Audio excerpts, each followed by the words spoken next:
Hey there, Fourth Trimester listeners. Our program today is proudly sponsored by Family Album, your secure haven for sharing baby photos and videos. Head over to the App Store today, search Family Album, one word, download the app, and start creating a legacy of love, one photo at a time.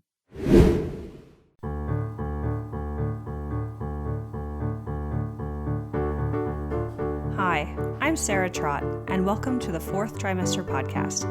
I'm a new mama, and this podcast is all about postpartum care for the first few months following birth, the time period also known as the fourth trimester. My postpartum doula, Esther Gallagher, is my co-host. She's a mother, grandmother, perinatal educator, birth and postpartum care provider. Fourth trimester care, our topic, is about the practical, emotional, and social support parents and baby require. And importantly, it helps set the tone for the continuing journey of parenting. Hi, this is Sarah Trott with Fourth Trimester Podcast. Esther is not with us today. We miss her dearly, but she'll be back again soon for another episode, I promise. I'm here with Leah Keller, who's our special guest today, and I'll introduce her in a moment. Today's topic is really cool. It's about how to prepare your body for giving birth with confidence. We are going to dive into a ton of details around this, like minimizing risk as much as possible. Are there ways to make birth easier or faster? Programs that people can participate in, exercise they can do at home to make this easier, and more. So I'm really excited about that topic. Please go to Apple Podcasts or wherever you listen to your podcast and hit subscribe so you can be alerted of any new episode as it's released. You can also go to our website, which is fourthtrimesterpodcast.com, and subscribe to our newsletter. So please do that as well. And now, Leah, welcome to the show. Oh, thank you, Sarah. Yeah, I am going to give you a little bit of an intro here. So you are a personal trainer, and you created Every Mother, which is an online therapeutic exercise program. It's been endorsed by medical professionals and birth professionals. And really what you've been focused on is helping women exercise safely during pregnancy, as well as after giving birth, helping them restore their strength, restore their function, recover from injury. You have a master's in English, you have a bachelor's in psychology, you've been featured on NPR and Good Morning America, and you live with your husband and your kids in San Francisco. Welcome to the show. We're so glad to have you here. Oh, thank you so much. I'm really glad to be here. Yeah. We would love to talk a little bit more about your own fourth trimester experience, which is something that we discussed when we were doing some prep for the show. And it was really beautiful what you shared. Would you be willing to share some of your story? Yeah, sure. So as you just summarized so well, my work since 2008 has really been around helping support women and birthing people during pregnancy and after pregnancy with exercise that is proven to help improve birth outcomes and also restore and rebuild the body postnatally. And I was doing this before my daughter was born. She was born in 2013. And I was passionate about it, both because I was helping my clients and wanting to help them in New York, but also wanting to gather this information for myself so that when I had the privilege of being pregnant and giving birth, I could do that with full awareness of how to prepare my body and how to do that with strength and confidence. So when I went into the birth experience with my daughter, I had already been counseling clients for years about how to prepare for birth. And that all was true in my experience in terms of strengthening the push muscles and training the pelvic floor to relax and open. And we can talk more about that in a second. But, and I would tell my clients too, that the estimated workload of labor is like running 12 miles. I mean, it's sort of like just something to wrap your head around. Like, this is a hard physical act, right? To give birth. It's not like it just happens. So your body is laboring literally to birth the child. And even though I knew theoretically this should be hard, I didn't realize until I experienced it in my own body just how hard it was. And I had a really positive birth, very empowered birth at the hospital without an epidural. Like in terms of what I was hoping for, all of those hopes were realized. So I feel very lucky in that way. And yet still, I was like, this was the hardest thing I had ever done in my life. And I had run a couple marathons by that point. I had done a lot of hard things physically. And I was just floored with how much just that demanded of me physically. And I thought, Now, I am a person who's pretty much been training for birth for 5 years. Like since I started to train my clients, I'd always do what I was also having my clients do. So I've kind of been training for this, preparing my body physically for 5 years, and had this awareness of like how to activate the muscles, how to relax the muscles, how do I want to coordinate this, and like practicing that. So to still have had just been blown away by the challenge of it, I was like, I cannot imagine what women go through if they don't have this physical preparation. Like it's just unfathomable to me. And I was sitting there looking at my baby full of oxytocin and like the post-birth rush of all the feelings and all of the like euphoria. And I was in love with her and thinking, it is not okay for my daughter, who will probably someday birth, just the odds are high that someday she'll experience a birth. Like she must know everything I know in order to go through that experience, like with knowledge and empowerment, and like to have her full power as she enters that experience. And anything less than that is unacceptable for her or for any other child or person who's ever going to grow up and grow into that experience. So I was just like, that kind of gave me the added passion and perseverance to carry forward when just like running a business and creating videos and all the things that kind of like have come since then to try to get this message out to a lot more people have been challenging. I'm like, I got to keep going because I can't leave anybody behind in terms of like everyone has a right to understand their bodies and understand how to experience the best possible birth that they can. So anyway, baby Rosalie has kept me going when it's felt like insurmountable. Yeah. Yeah. So you were passionate before with your business and helping women and other people and families, and then having your own baby and becoming the experience of becoming a mother yourself personally. It sounds like it's just inspired you even further. Yes, definitely. I mean, it's being a mother adds a lot more. Like suddenly my identity has shifted, my time has shifted, my sleep has shifted, everything has shifted. Like it's so much more demands on you as a human, as you also know. But also my commitment to like, I can't let this go. Like even some days it's hard and kids are sick or, all the things that happen. It's like, well, got to keep going because it's worth it. And people deserve this information. Yeah. And that information is so interesting, especially for our listeners who may be preparing for their first birth or a secondary or third birth or even more. And, the questions top of mind are like, how do I best prepare my body? And I'm really excited that you bring such a wealth of experience to this conversation around that. Yeah.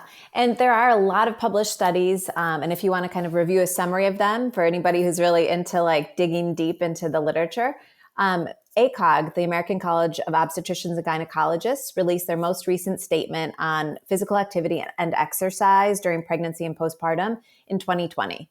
And they've updated a little bit since then.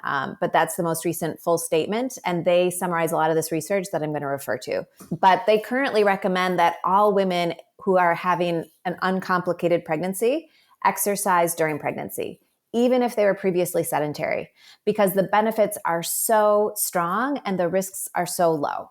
So, and I was just talking last week to a midwife, a local midwife. We were giving a little talk together, and she was saying to the people in the room that, like, as a practitioner, the one thing she wants her patients to do is to commit to exercising. Anything, even if it means take the stairs.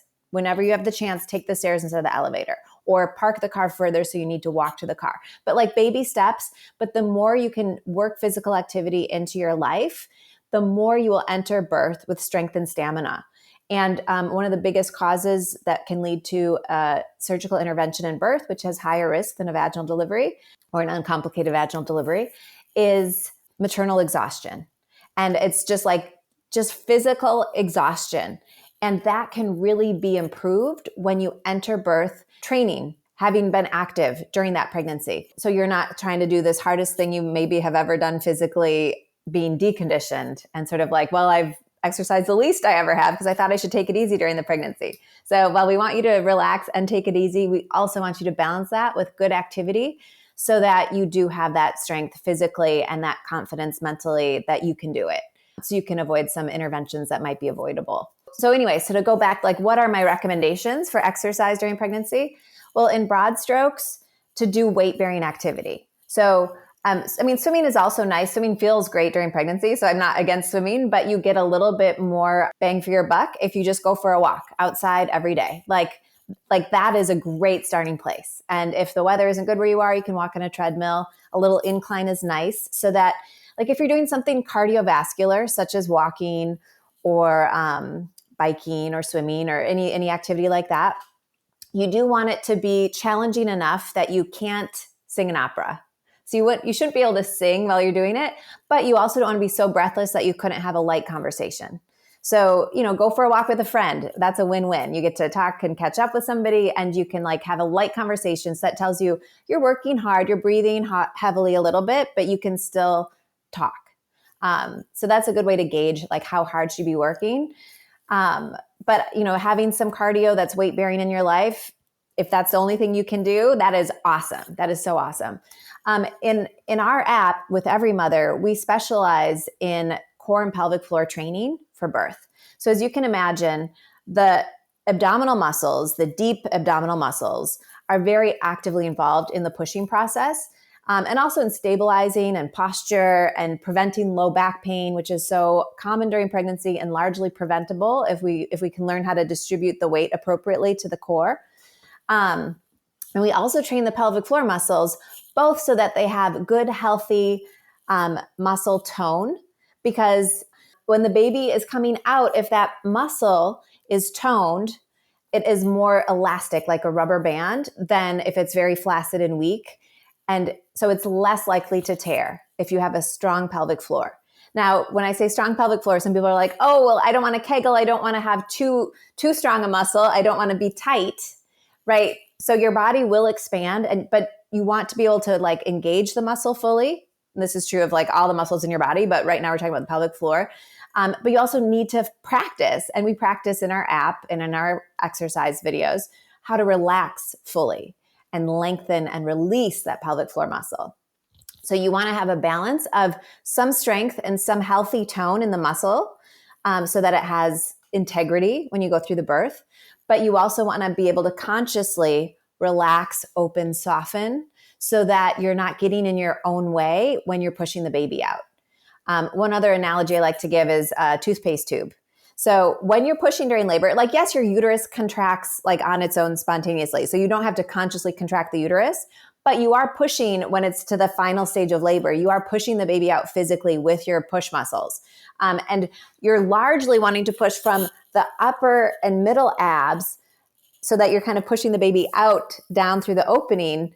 And you don't want to keep the toothpaste tube on, like the cap of the toothpaste tube on. So you don't want to like squeeze the opening closed every time you push with the muscles of your deep core muscles. So that's why it is important to during the pregnancy to learn how to engage your deep core, your transverse abdominis, your obliques, while opening and releasing the pelvic floor. And first you might feel kind of like it's like rubbing your belly and patting your head. Like it's like, wait, can I do this? Because those muscles kind of want to engage together. That's sort of a natural co-contraction of those muscles. But you can practice this and get better and better, even just within a few days of just focused attention to how you engage the deep core and relax and open the pelvic floor. And we do have a free article about this on our website that we'll link to in the notes for this podcast. But it kind of goes through step by step how you can practice this daily with a little bit of evidence. So it's also a good strategy to kind of poop better for your body. All of a sudden I'm talking about poop. Yeah, just bring it up. But when we have sort of a little bit of guidance from a musculoskeletal perspective and how we can poop in a safer way so we can avoid hemorrhoids and avoid some other sort of like dysfunction, constipation, et cetera, during the pregnancy, we can also improve our training and preparation and coordination of those deep core muscles for birth. So basically, I coach women through how you can like engage the muscles so that you're kind of having a nice bowel movement while opening and relaxing the pelvic floor. And then you have evidence that you weren't tightening the sphincter with the pelvic floor muscles because you relaxed enough that there's something solid passed through you, and there's evidence in the toilet. So I explain this more succinctly in the article and give you step-by-step how you can do this, but it's just like reassuring to women, especially third trimester, when they're like, oh my God, like I have to get this baby out of me somehow. And like, how does this baby that's this big gonna squeeze out of my body? It's kind of terrifying, but it is a natural process, and your body is powerful and resilient, and and it'll be great. So anyway, it just kind of gives you that reassurance, like, okay, I am relaxing those muscles and I am engaging the upper abdominal muscles. And this is preparing me physically and mentally for birth. So you're not trying to learn a new muscle coordination of like deep, almost invisible muscles while you're in labor, because that's not the best time to learn a new exercise. Hey, fellow parents, can we take a moment to reflect on the joyous chaos that is parenthood? You know those days when our hearts swell with love at the sight of our little ones and we're bursting at the seams to share every adorable moment with the world. But let's be real. Some things are better kept in the family, and your loved ones who matter the most aren't always close by, and they might not be that tech-savvy either. So how can you easily share your baby's beautiful growth with loved ones while keeping your precious memories secure? I remember the frustration of trying to use some of the big tech photo solutions, only to find they fell short of what I needed. That's when I stumbled upon something truly remarkable, the Family Album app. The Family Album app was created to give parents a secure and easy way to share photos and videos with loved ones. It's an orderly and totally secure haven for your family's personal memories. I love that there's no third-party ads, no unwanted eyes, unlimited storage, and that it's totally free. So to all the parents who are out there still trying to use other messaging apps for your kids' photos, it's time to level up your family photo game with a free photo sharing app. Head over to the App Store today, search Family Album, one word, download the app, and start creating a legacy of love one photo at a time. Yeah, for sure. So exercise daily is something I'm hearing, even if it's just a walk and talk with a friend, which sounds like fun anyway. That sounds great. And then maybe some other gentle exercise. Obviously consult with your doctor if you have one, and make sure you're getting the correct advice that you need from a medical standpoint. But in general, so these core compressions sound like something that someone can do. Like, is there a certain point in pregnancy when someone should start thinking about starting this stuff? Or is it like from the moment you find out? So that's a good question. So I will say the earlier the better, but it's also never too late. So we've had people who just found out about us and they're like, I have 4 weeks to go. Is this still going to help me? And I'm like, absolutely. This will help you so that you have 4 weeks to prepare versus 0 weeks to prepare.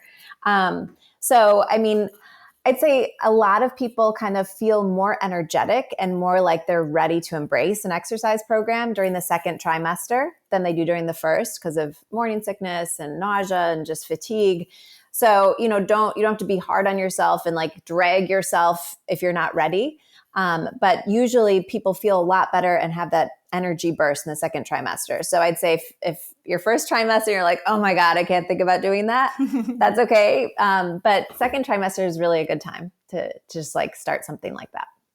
Yeah. That was definitely true for me. I was like the most energetic, like right in that middle phase. And that's like a great time to explore not only your physical fitness, but all kinds of things if you're thinking about preparing for your postpartum experience and what that can look like. We were also talking earlier, Leah, about postpartum doula care. So I want to kind of just touch on that for a second, because you and I were having a really engaged conversation around it. And I think you said something like, it's not an option. Yeah. Like it's non-negotiable or something like that, having someone there to help. Yes. Yeah. So I have 2 children. And with my first child, I had a labor and delivery doula who was great. But I didn't even really think about the postpartum. I'd probably heard about postpartum doula, but I think I thought I conflated it with a baby nurse who like comes and takes care of the baby at the nighttime so you can sleep. So anyway, I just I didn't really fully understand what that was. And I was very lucky that my mom kind of flew out to New York and helped out for a couple of weeks, and that was great. But then as I approached the second childbirth and postpartum recovery, by then I had a much better idea of what a postpartum doula was. And I was like, I want that. This time I'm getting a labor and delivery doula and a postpartum doula. And it's just so wonderful to have somebody there taking care of your needs. And we talked ahead of time. Esther was my doula and she was wonderful about what her preference is, what do I need from her, how can she best support me. And one of the best things that she did absolutely was snack plates, 10 snack plates a day. So I get up at 3 a.m, breastfeeding the baby, and I'm just shoving in all this wonderful, rich, nourishing food. It was just I couldn't get enough. But anyway, so to have somebody come, and she came to support me during that early postpartum and prepared sitz baths and answered questions just where you're I feel like I'm bleeding more than I should. What do you think? And, she would refer me to a doctor for a medical question, but just to have a sounding board of someone who's been around a lot of births, you know? Oh. And I also had support from my mom and a mother-in-law who came at various points. But sometimes it's like, you don't always want to share all those details, the messy details with like a mother-in-law, but you do, like, it's like, Esther, is this normal? Is this okay? Like, what should I do? Yeah. So it's just great to have someone to lean on who really understands birth and postpartum recovery. And we also have an article on our website, and I think you also do on the podcast website, about what can you, like, one downside is a lot of women can't afford a doula, a postpartum doula. It's not covered by insurance. And so it's an out-of-pocket expense. And so if it's a little bit not something that's an option for you, hopefully there's other people in your network who can support you, whether it's a friend or a family member. And we have a resource, which is a blog article that Esther helped write, that will give you tips about, well, if somebody is going to come and support you, how can they best support you? Like, what do you need? Talk ahead of time about your preferences and things that you're comfortable with, or like that seem like they would be amazing for you, so that you can just like be the best help, or your family member support person can be the best help to you. Because there's a lot of things you just don't think about. So if you're just like, I'll just show up and do whatever you want. Well, sometimes the person who's early postpartum doesn't know what they want, you know, and they're kind of in a fog. But to have somebody who's just like there dedicated to supporting you is just amazing. Absolutely. Couldn't agree more, 100%. And there are things that your friends or family members or other people in your support network can do for you. So we'll share that article that Leah, you were just talking about, as well as we have, and I think it links to this, the do's and don'ts of being a helpful visitor. It's kind of like a little checklist. It's easy. It's not a long read. You can even send it to someone who's thinking about coming and visiting, an in-law or whoever it might be. You know, there's just so much good information out there, I'm sure, as well. So, okay. So circling back, you've got a program that's specific to birth prep, right? Yes. And it's based on first trimester, second trimester, third trimester. So it's got a lot of detailed, specific information. Yeah. So it's an exercise program.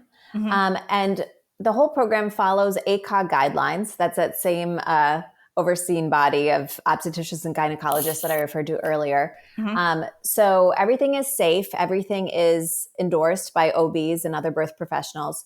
But it's really a comprehensive exercise program that includes cardio, that includes strength training. And our strength training is specifically designed to address the postural imbalances of pregnancy. So like a lot of this. So, right, the breasts become heavy. And plus we're already like doing computer work and everything. So it's like there tends to be a tightening and a contraction of the chest and front body muscles, and a lengthening and weakening of the upper back muscles. So we have exercises that are designed specifically to help open the chest and bring your posture into neutral. Same with the core. Often women are even afraid to engage their abdominal muscles. Like maybe they got the memo not to do crunches during pregnancy, which I agree with. Don't do crunches. Do other core stabilizing exercises. But will help kind of teach you how to safely engage your core muscles, your abdominal muscles, so that you can take the brunt off the back. Because often there's that lordosis where the back just gets tighter and tighter. And there can be like sciatica and just like a lot of other things going on that really can make you uncomfortable. Mm-hmm. And just doing exercises to strengthen the body correctly and balance everything out does wonders to avoid those discomforts or to minimize those discomforts. So we offer cardio that's safe. We offer strength training that's very specific to pregnancy. And then we also offer everyday core and pelvic floor exercises that will help you find those muscles, connect to those muscles, feel acquainted to those muscles, and also strengthen them appropriately so that you're being safe for yourself, safe for baby, and preparing the core and pelvic floor for birth. Yeah. Yeah. And in terms of the trimester, so we do have sort of an intro 2 weeks that is appropriate for all trimesters. And then so that's kind of to help people understand the program, understand the core compressions, which is the foundational exercise that kind of permeates all of the things that we do. And then you would choose a path after that based on your trimester. And the trimester paths are mostly going to vary a little bit in like intensity of workout, frequency of workout, and everything that we actually do in all trimesters is safe for all trimesters. So it's not like, well, if you chose the second trimester, you're actually third trimester, you did the math wrong, you're not going to hurt yourself. There's no problem. But we really kind of designed those different trimester paths with the idea of, early pregnancy, you're probably feeling crummy. You probably don't have as much energy. We're going to do more restorative stuff, more invigorating, light stuff, and maybe just less overall volume. And then as you get into second trimester, that's kind of the most vigorous, the most frequent workouts, et cetera, because we know this is when most people feel better. And then third trimester, we again start to taper and start to prepare you more specifically for birth. So in terms of pelvic floor exercises and education, we're getting you more ready for that experience. Yeah. Yeah. Amazing. And is there something in those courses that you would recommend as the one thing, if someone did one thing across it all? It sounds like it's the core compressions. Yeah, I would say it's the core compressions. Yeah. And that is a healthy activation of your transverse abdominis, which is your deepest core muscle. Mm-hmm. And it coordinates with the breath and it coordinates with the pelvic floor. And it just kind of helps you optimally engage those deep core muscles and throughout your daily life too. So you can avoid lifting, sometimes women, especially during pregnancy, they might be I feel like almost every woman I know has moved during at least one pregnancy, moved to a new house, right? Or a new apartment or whatever. It's there's all this nesting impulse. So I remember being shocked initially when I was training pregnant women. I'm every pregnant client is moving. You have a lot going on. You don't have to move right now. But it's they feel like they need another bedroom or they need whatever. So anyway, there's packing boxes, there's lifting, there's, trying to do things. And you might be somebody who's used to just doing everything for yourself. Well, yes, you can still lift, but you need to be really aware of how you use your body. And if it's really heavy or awkward, let somebody else get that. But if you're lifting a moderate box, we have videos that show you how do you do that safely. You bring the object towards you. So you're not lifting way out, awkwardly, so you're kind of the physics of it make it more challenging than it needs to be. So is draw the object to you or the child. You might have an older child, right? And you're lifting the toddler who maybe needs more comfort and more attention because the pregnancy is making everything a little bit uncertain for that child. So anyway, bring the child or the object close to you and you're going to exhale, exhale with strength. You're forcefully exhaling and that will engage your deep core and it will also protect your pelvic floor so that you maybe don't leak urine when you make that effort of lifting the child or lifting the box. And so you don't bulge downward on the pelvic floor, which can be less desirable both for continence issues and for prolapse issues, et cetera. So just functional movement, we kind of teach you how to have healthy posture during pregnancy, how to move better, and how to just do things like lifting or, maybe you have a child where you need still in a car seat and you're trying to lift the heavy car seat. That's one of the hardest things. Also newborn, you have a newborn, maybe you just had a C-section and you have to get to your first pediatrician appointment. And you're well, it's me and the baby. So I guess I'm putting the baby car seat in the car, So how do you do that as safely as possible so that you can promote healing with all of those movements versus injury? Great. There's so much you covered here. I really, really appreciate it. You have given us a code that listeners can use if they're interested in one of these programs that they can use for a discount. I think it's 10% off. Fourth trimester, all spelled out, and then 10 at the end. So you can use that and we'll have links on our website as well for that. So you can sign up if you're interested for any of these programs. I'm really happy that we covered all of this information. Thank you so much, Leah. Really appreciate the time. Oh, thank you, Sarah. It was such a pleasure.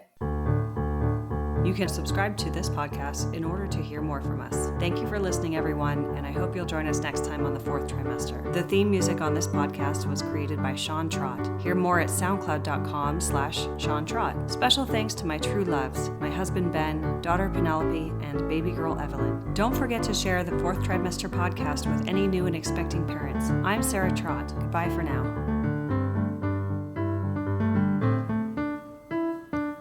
Hello again, bicycle man. I know you're doing all that you can. I wrote the song, simple and true.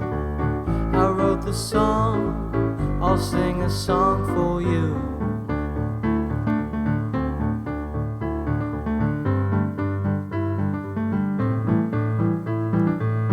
You got your wheels, you got your gears. You ride around town without any fear. fear. You got your pedals, you got your brakes. You always wear your helmet for safety's sake.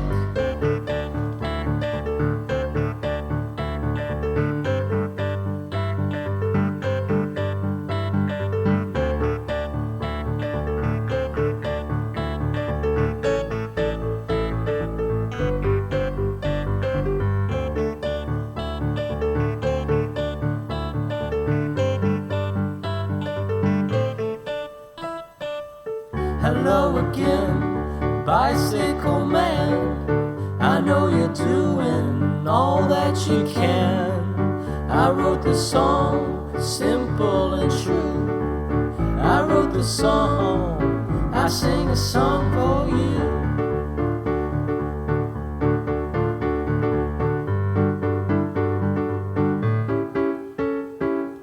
Hello again, bicycle man.